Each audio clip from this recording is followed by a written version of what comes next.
নামে দাও। এই কথা মুহাম্মাদুর রাসূলুল্লাহ সাল্লাল্লাহু আলাইহি ওয়াসাল্লাম সাহাবীদের কাছে বয়ান করতেছেন বসে বসে। হাসরের ময়দানে আল্লাহ আদম ও সফিউল্লাহকে ডাক দিয়া বলবেন, তোমার সন্তানগুলোর মধ্য থেকে, সমস্ত সন্তানগুলো থেকে প্রত্যেক 999 জনকে তুমি জাহান্নামে দিয়ে দাও। সহিহ আল বুখারীর 4741 নম্বর হাদিস। সহিহ আল বুখারীর 4741 নম্বরে এই হাদিসটা এসেছে। পয়গম্বর সাল্লাল্লাহু আলাইহি ওয়াসাল্লাম সাহাবীদেরকে ডাক দিয়ে বলেন, ও সাহাবীর দল, এইভাবে আদম ও সফিউল্লাহকে আল্লাহ তাআলা ডাক দেবেন। ডাক দিয়ে বলবেন, তোমার সন্তানগুলিকে 999 জন 1000-এর মধ্যে জাহান্নামী, তাদেরকে তুমি জাহান্নামে দাও। যখন এই বয়ান রাসূলুল্লাহ সাল্লাল্লাহু আলাইহি ওয়াসাল্লাম উম্মতদের মধ্যে করতেছিলেন, উম্মতদের মাঝে করতেছিলেন, এই সময় সাহাবীরা কান্না করতে করতে বেহুশ হয়ে যাওয়ার অভ্যাস, সব অজ্ঞান হয়ে যাওয়ার অবস্থা।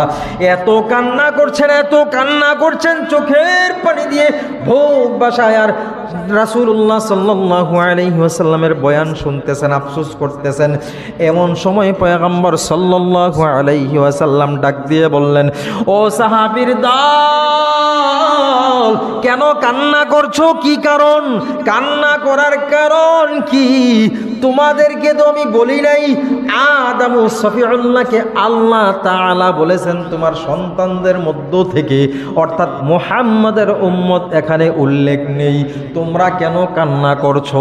সাহাবীরা বললেন, ও আল্লাহর রাসূল, এই 999 জনকে জাহান্নামে দেবে, একজনকে দেবে জান্নাতে। আমরা যদি সেই 999 জনের আওতায় পড়ে যাই, তাহলে আমাদের কি উপায় হবে? এই কথা চিন্তা করে করে আমরা কান্না করতেছি।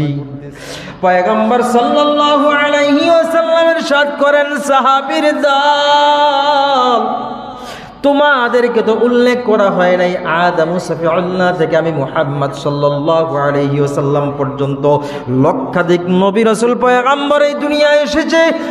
এক পয়গম্বর থেকে আরেক পয়গম্বর পর্যন্ত যে গ্যাপ, নবী থেকে এক নবী থেকে আরেক নবী আসার পর্যন্ত মাঝখান দিয়ে কিছু গ্যাপ সময় ছিল, এটাকে বলা হয় আয়ামে জাহেলিয়া যুগ।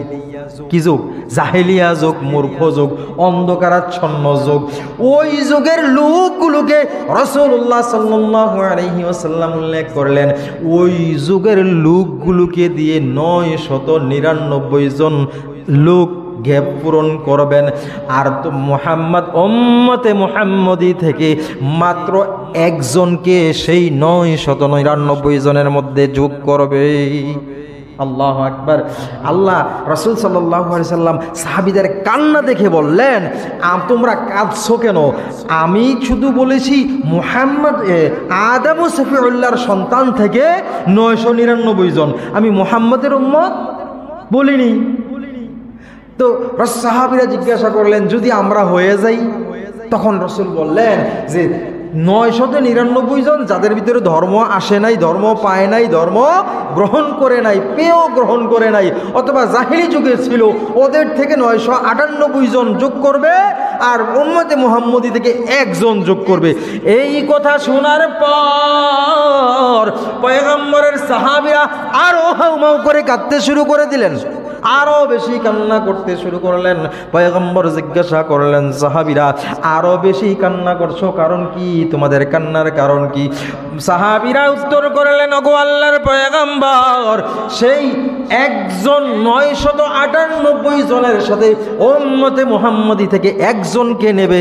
যদি সেই একজন আমাদের মধ্যে আমরা কেউ হয়ে যাই, এই ভয়ে, এই আশঙ্কায় আমরা কান্না করতেছি। আহারে, জাহান্নামের ভয়, আমাদের অন্তরে জাহান্নামের ভয় হয়, সেই জন্য আমরা কান্না করতেছি। রাসূলুল্লাহ সাল্লাল্লাহু আলাইহি ওয়াসাল্লাম ইরশাদ করেন, আমি আশা করছি 4 ভাগের 1 ভাগ উম্মত আমার জান্নাতে যাবে। সুবহানাল্লাহ। কয় ভাগ?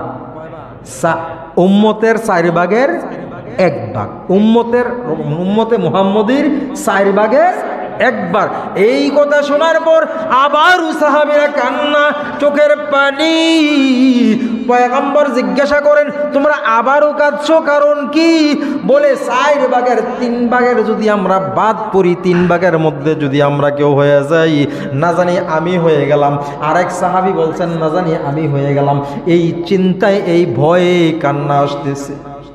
রাসূলুল্লাহ সাল্লাল্লাহু আলাইহি ওয়াসাল্লাম আবার বললেন, ও সাহাবীর দল, আমি আবারও আশা করি আল্লাহ তাআলা উম্মতে মুহাম্মদের 2 ভাগের 4 ভাগের 2 ভাগকে মাফ করে জান্নাত দেবেন, আর 2 ভাগকে জাহান্নামে দেবে। এইভাবে হাদিসের মধ্যে পর্যায়ক্রমে কথাগুলো উল্লেখ হয়েছে। সাহাবীরা তবুও কান্না করছে, তবুও কান্না করছে।